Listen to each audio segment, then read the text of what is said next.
we want the world to be based on what we know is true, and if not, we want it to be a logical process. Well, it's that thing, is it? Why do you believe what you believe? That's the first thing that once you start looking for, you go, right, I better work out. When you're arguing with someone and they have a go and you think, hang on a minute, why do I think that?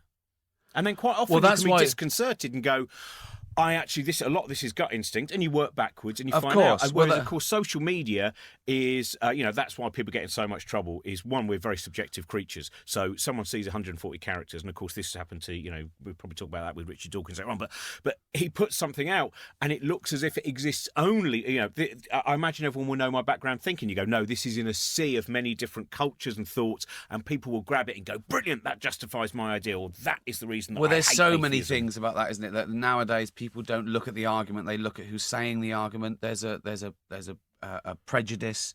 It is hard to explain to people the difference between what's objective and what's subjective. People get angry. People take things personally, not just religion, but comedy. People take everything personally. They think you're tweeting them. You're just tweeting. So Twitter's a minefield for that sort of thing. But I think in general, Sam Harris said, how can you argue logically to someone who doesn't value logic? So you're done. I think even we had Brian Cox in, and it came up that he was an atheist, and he said he didn't even like the term because he doesn't want it to define him, and that's right. People put so much these ridiculous leaps.